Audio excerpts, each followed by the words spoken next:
Yeah, hello and welcome to another episode of the Spielworxx Chat Season 3. My name is Uli Blennemann and I hope you are all well. I'm having a wonderful guest today, Matt Morgan. Welcome, Matt. How are you? Very good. Thanks for having me. Yeah, it's really my pleasure. And if you are having questions and comments, please put them in the chat window. And hello, designer Matt Wolf. Good seeing you. Um, Before we start, I have one pretty important Spielworxx news item. From December 1 till the very end of the year, there will be several special deals on my website. Please take a look if you are interested. Again, these will begin on December 1. But now, so to start, Matt, for people who do not know you, please tell us something about you, Matt. Yeah. Well, my name's Matt Morgan, and I am the event coordinator for PAX Unplugged. It's a large game convention in North America in December, Philadelphia, every year. Mm-hmm. And there's already some comment here. Matt is asking, Matt Wolf is asking you, Matt, what should I eat at PAX Unplugged? So a really important question right at the start. That is a half-hour interview by itself. But your best option is Chinatown. It's directly connected to the convention center. And I would recommend the Nanju hand-drawn noodle house. Get the pork with soy. So that's already a very defined, very clear recommendation. Place and what to eat at that place. I like it. And hello, Tony. Good seeing you. And Matt looks like the guy in Cloud City that works for Lando, he's saying. So, okay. And Tony's also saying, I'm so hungry right now. Yes, absolutely. But Matt, how did you start gaming? So first privately at home with your family, and how did you get involved into gaming professionally? Yeah, so at a young age, I think some of the games that most influenced me were brought over by Mattel in the early 90s. One was Hero Quest from Games Workshop. Mm-hmm. They had a very iconic television commercial. I think a lot of kids got it for Christmas that year. And my favorite game was actually Bandu, which was an imported version of Bowsack from Zom. And I love the dexterity game, stacking the odd-shaped pieces. But from there, I did what most people did, went through my Warhammer phase, played collectible card games, and then somewhere in the late 90s, early 2000s, came into strategy board gaming. But you also asked my professional Yes. gaming. So that started in 2010, and I live outside of New York City. I responded to a forum post for a company that wanted booth help at the New York International Toy Fair. And this was actually a small company that was reprinting the Climbers. Strategic Space was the name of the company. And I responded there because Toy Fair is a private event. No one can attend unless you are part of the industry. And it is such a spectacle. It was amazing to get to go inside and see that as someone who just raised their hand and said, sure, I'll help your company. And it was a very great experience. And I realized I could go to events like this as a member of the media because I was writing for blogs for technology and TV, other topics unrelated to gaming. So immediately that day, I went home and started writing about board games so I could get press pass to those sorts of events. But over those next few years, it took off, and I wound up getting actual jobs to be a professional board game reviewer and report board game news. I wrote for MTV, Wired, The Escapist, a couple other notable sites, and that lasted for several years. And then I saw an opportunity to switch to convention management, and I was volunteering for PAX, helping out their board gaming area, and the opportunity came along, so I switched and haven't regretted it. It's been a great decision. But because you already mentioned this, so what is PAX? What is PAX? Yeah, so PAX it's a large convention, but it's a brand of conventions. There's events in Seattle, Boston, Melbourne, Australia, and Philadelphia. We also ran one in San Antonio, Texas for many years. And those, with the exception of PAX Unplugged, are primarily video game focused events with large tabletop gaming areas, but it's more a festival of all types of games. There's some interesting history. How did PAX begin? When did it start? It started in 2004, and it was a fan meetup for a webcomic. Wow. So in the late 90s, Penny Arcade, which is still published 3 times a week, became a very popular comic online. And there was a PC gaming LAN party meetup for a year or two, and it got so big they said in 2004 we should just make this an official convention out in Seattle. And some trivia: the first ever exhibitor at a PAX was a tabletop gaming exhibitor. It was Privateer Press, Miniatures company. And they are still around. With tabletop gaming. So it was never exclusive to video or digital games, but it was everything started as a fan thing and then moved to video games primarily, and yeah. Yeah, and it got quite large over the years, which is why it needed to spread to multiple cities. I think this is before my time, but the event in Seattle was selling out in minutes. It was the size of Gen Con. It was a very large event, and they started running multiple per year just to accommodate everyone who wanted to go to a PAX. Yeah, interesting. So, and you already mentioned briefly PAX Unplugged. The name hints or is hinting to what it is, but what is PAX Unplugged? And I'm putting in the URL here as well of the Unplugged size. And hello, Nick, good seeing you. Yes, so PAX Unplugged is all of the tabletop gaming areas of PAX taken and given a lot of room to grow and breathe with their own convention. There's only so much room in a convention center, and PAX had continued to grow year after year. At the same time, tabletop gaming was getting more and more popular for over a decade now, a big growth trend. So people wanted more tabletop gaming. We just simply didn't have the space to fit anymore. So we started our own convention, and you could say, well, there are already a lot of tabletop gaming conventions, and you are not wrong. PAX was unique in that it was the big video game convention. Really nowhere else to go if you want that sort of thing. So should people just go somewhere else? And the answer was no. PAX has sort of a unique culture and a unique audience, and they didn't want to go to somewhere else. They wanted to go to a PAX. So here we are, 2017. We decided to start PAX Unplugged and create something that was focused solely on board games, RPGs, miniatures, all types of tabletop gaming.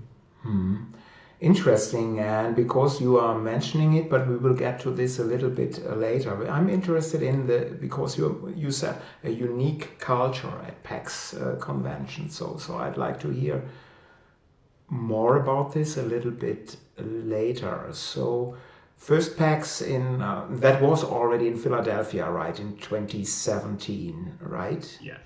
Yeah, okay, so you always stayed in that place. And what is your role? What is your role at PAX Unplugged, Matt?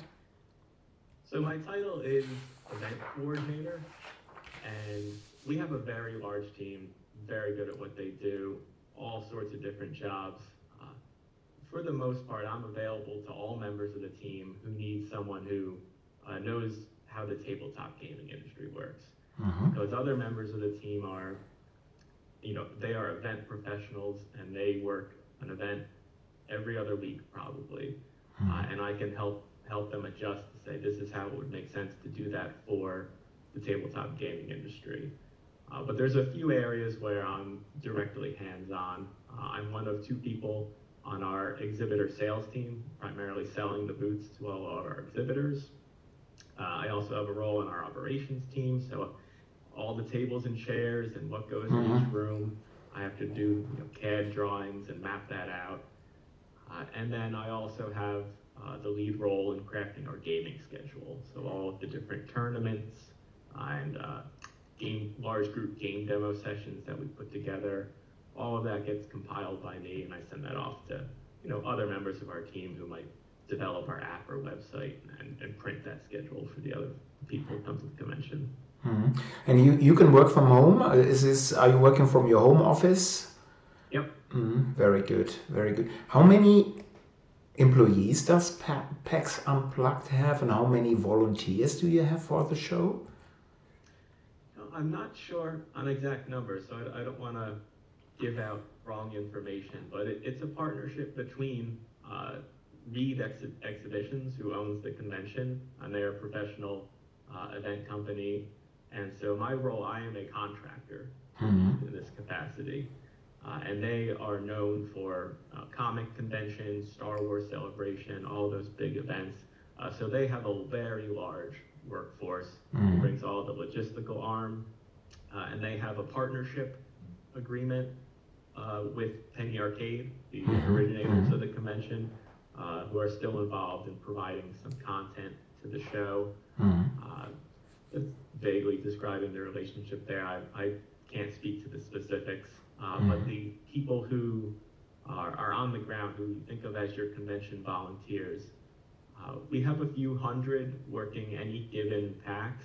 Wow. And I'll specify that they're not volunteers. We do have employment agreements with everybody is paid. We're not taking volunteer labor here. But it is a year-round community of probably over 1,000 people, give or take, that are part of that internal community who help develop a lot of the content for PAX and refine how we do things. And I like to hear this, that they are not volunteers per se, so that they actually have an employment contract, because you see it a lot of times here. It's a free game, and that's enough for your work, and I like to hear this. Hello, 5 Zeichen, good seeing you. He's saying good evening, everyone. So we already mentioned this, but why is PAX Unplugged in Philadelphia, and why in early December? What's the reason for this? Yeah, so Philadelphia is definitely a location-based decision. Just looking at where the population of America is, you've probably got around 40%, so that puts you probably over 100 million people in the Northeast within a 5-hour train ride of Philadelphia. And having lived in this area my whole life between Philadelphia and New York City, it never felt really well served by any tabletop gaming conventions. Culturally, Columbus and Indianapolis are maybe 10 hours away. There's just something about the Northeast America mindset. People do not want to travel inland towards the middle of the country. I'm not endorsing this mindset. I think people should see the whole country. They should see the whole world. But it is a thing for whatever reason. People want something they can hop on a train and quickly just go from city to city. This large population center. It felt like they needed a convention. And the food again. Yeah, the food. First question here. So Philadelphia was a great choice as well. And I like that you mentioned within a 5-hour train ride, because there's actually a functioning train network, right? Yeah, America's not known for its train network, but at least in the Northeast part of the country, it's good enough to get by from city to city. Yeah, and I like it. But why early December then, Matt? Yeah, so that two things come into play. One, we're already running a large number of other events. So it's where could it fit into PAX and Reed's schedule. That's a decision that was before my time, not something that I was involved in deciding, but it seems like it slots naturally into their calendar. But also simply the availability of large convention centers that are available for the whole weekend. This is a convention that it didn't grow from a small size to be where it is now. We announced it in 2017 and were immediately the second largest tabletop gaming event in North America. So that probably also drove the calendar decisions to say, well, what's even available? Where could we get this much space on that short notice and consistently be able to grow that year after year? So what were the numbers in 2017 then, to put this in relation? Yeah, so we don't publicly have attendance numbers, so I can't say this many people bought a ticket, but a good roundabout way of describing it is to say we were a little bit bigger than an Origins or UK Games Expo, but still a lot smaller than a Gen Con. And it has grown over the years, so we're probably drifting more towards in the middle, sort of halfway between an Origins UK or a Gen Con. But these are good numbers, and especially for a convention that is only up till 2017. Because Origins and Gen Con are summer conventions, did you move on purpose to December or because of availability of the convention center? So what was the main reason over there? Yeah, I really don't think that other events had, external events beyond the ones on our own calendar that we're running had any factor in placing the convention. Okay, there's a question by Matt Wolf. Do you get to do much gaming during the convention or do you not get enough time? I guess the second thing, but Matt.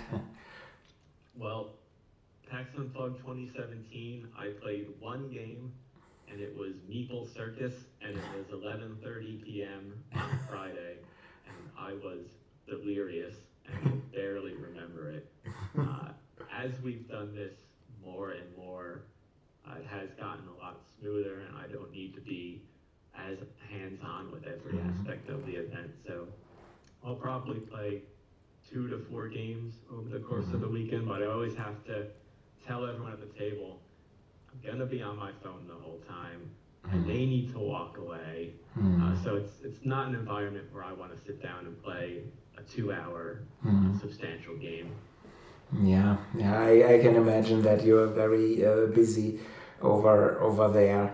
And so what are the main differences? And you mentioned a specific PAX culture. What are the differences to Origins and Gen Con? And maybe because you are traveling each year, when it's possible, to Essen.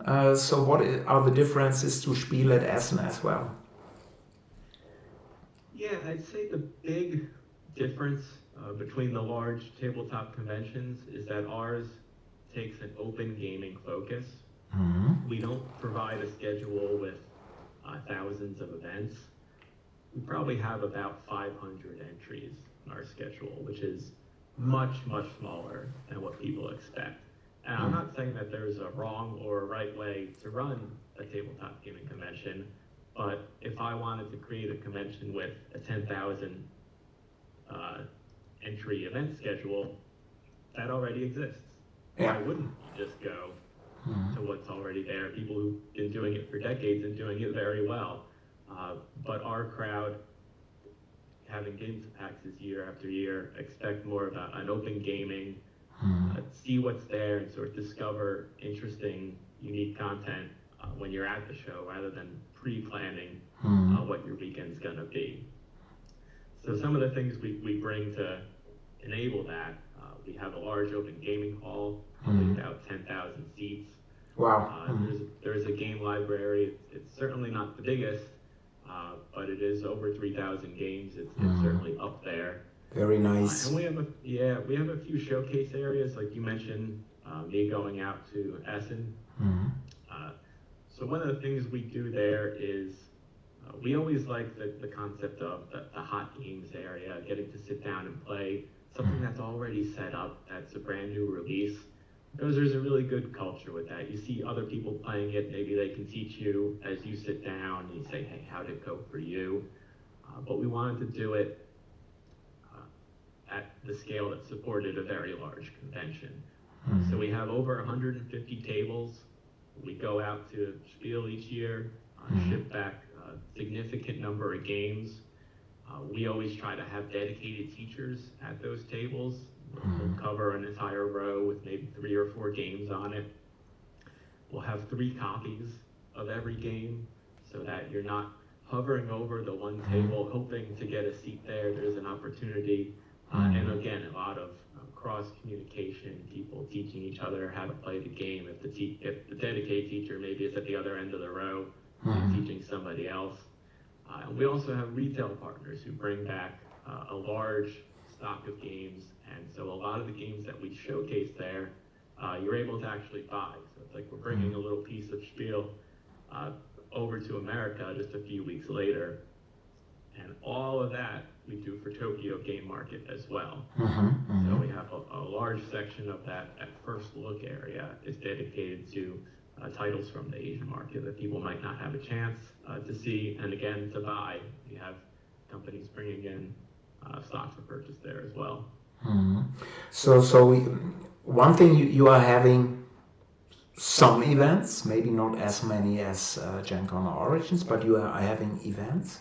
So there's an area where you can purchase games because there are exhibitors, and you are having a large library and huge open gaming, because I think 10,000 seats is really amazing. So that's wonderful. So it is definitely not only Essen, because yes, you can play at Essen, but it's basically just the exhibitors space, and you're kicked out in the evening. Is PAX Unplugged an around-the-clock show, or are you closing the halls at a certain time? How are you handling this? So just like Spiel, we have an exhibitor hall. We have approximately 300 companies there, and that does close each day at 6 p.m. But the rest of the event, at least for the first 2 days of PAX, Friday and Saturday, are open until midnight. But overall, this is a shorter event than most of the other large conventions, which might start on Wednesday or Thursday. This is a Friday, Saturday, Sunday, 10 a.m. to midnight, and then on Sunday, everything ends at 6 o'clock. So it's not a 5-day, 24 hours nonstop gaming. It's do a little shopping in the expo hall, a little bit in the open gaming, maybe go to the theaters and see. We have professional stage shows for live stream RPGs and panel presentations. So it definitely caters to someone who wants to just do a little bit of everything. Yeah, interesting. Of course, Origins and Gen Con have the advantage that the convention centers are connected to the hotels, and a lot of the events are then simply done in specific hotel rooms. Yeah, and hello, abgewürfelt Brettspiele, nice German name there. So, Matt, which specific goals do you... let's start with, which specific goals does PAX Unplugged have for this year and for the future? So, let's start with this question. Yeah, I can think of 2 for this year. One is to keep refining how we do our events. I mentioned that there's definitely a smaller number, but I try to take a lot of lessons from how people do this outside of gaming. How would you run a theme park? How would you run a restaurant? And say, how can I provide content that is good for a large crowd? So anything we put on the schedule, I try to make it a big, high-capacity event. Let's talk RPGs for a second. I don't want to put a single RPG table on a schedule and have so many people see, I want to play in that game. There may only be six seats available. And then there's a big disappointment when people show up and say, oh, clearly 6 seats, there's tens of thousands of us, it's full. So we'll run content in large blocks.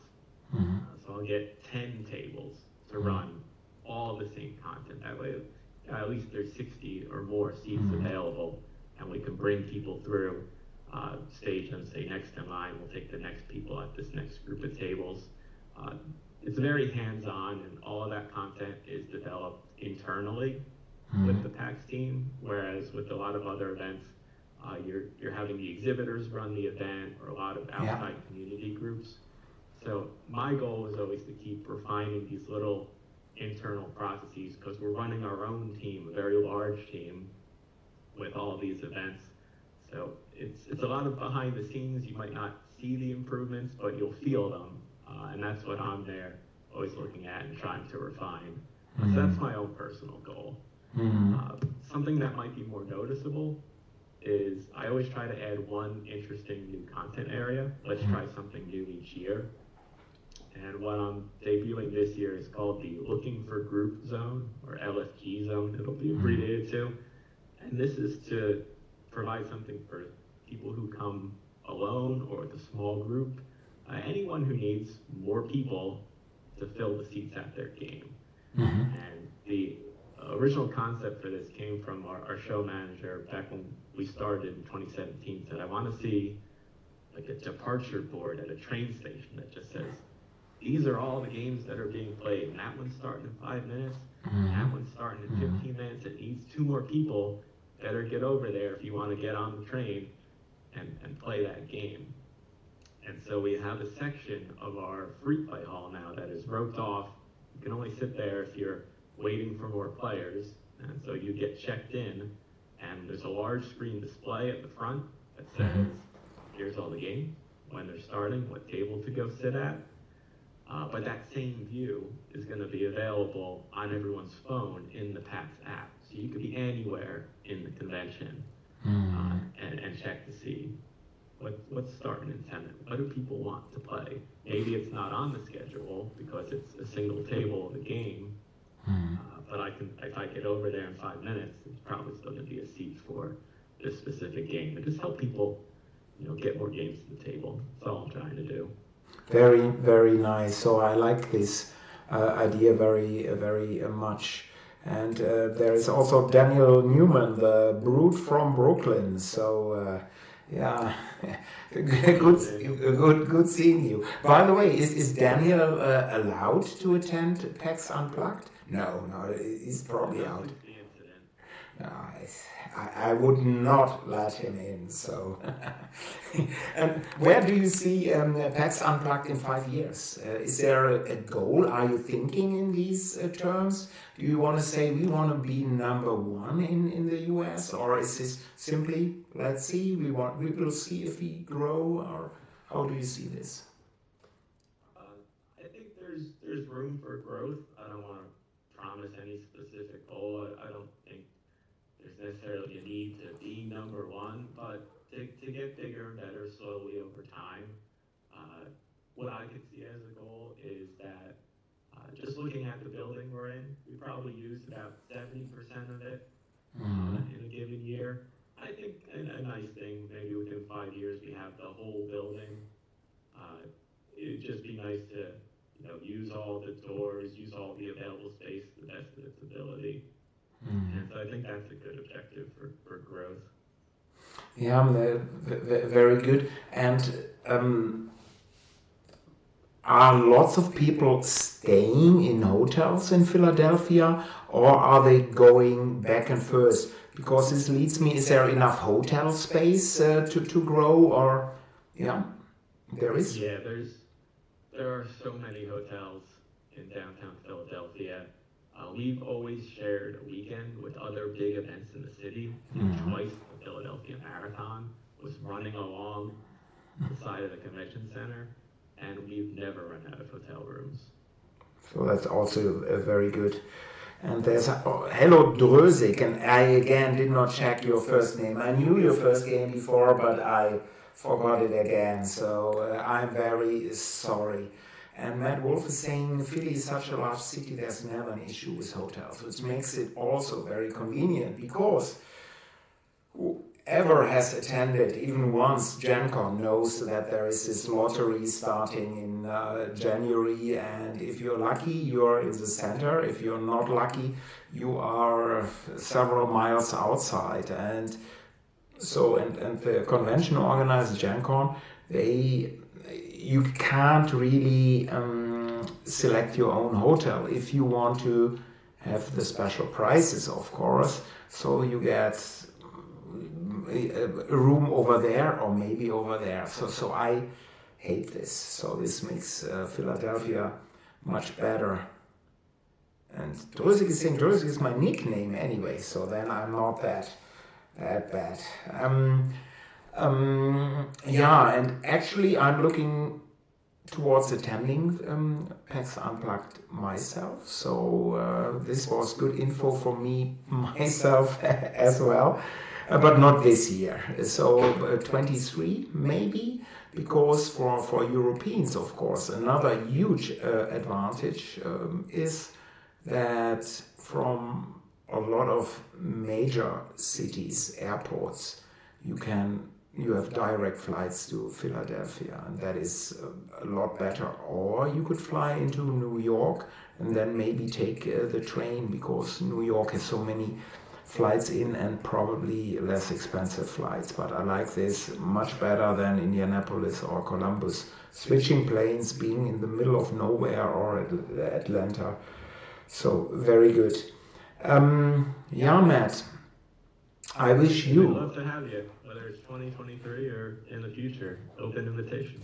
Yeah. Let's see. And thank you so much for this offer. And Daniel is making another offer. I could give you a ride from New York City to Philly, Uli. I have decided to fly directly into Philadelphia. I wouldn't get in the car with strangers either.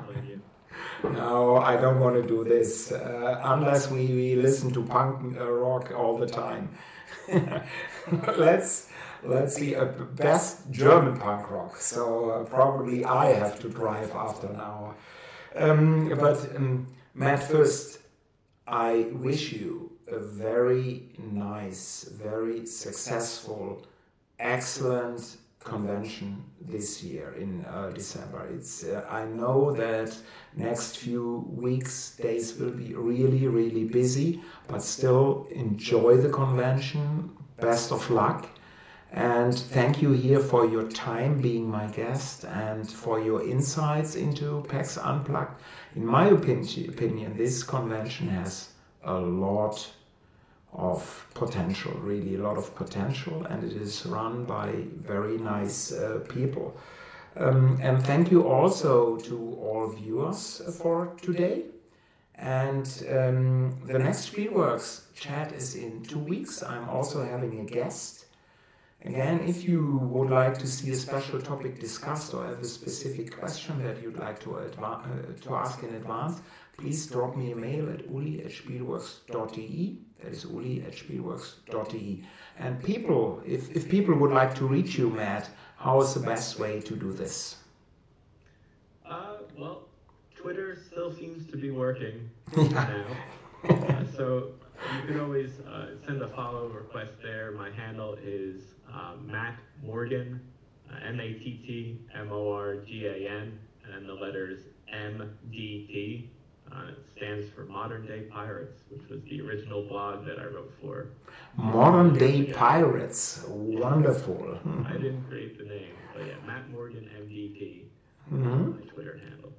Okay, so you will now get immediately via Twitter lots of requests. How can we attend PAX Unplugged?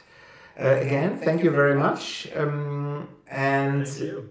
And there is 1400. Hello, hope Pilgrim now is at the right address. I hope so. And till December 6, bleibt alle gesund. Support Ukraine. The next winter will be very difficult, so if you can support Ukraine, and there are so many different ways to do so, please do so, and bye-bye. Bye.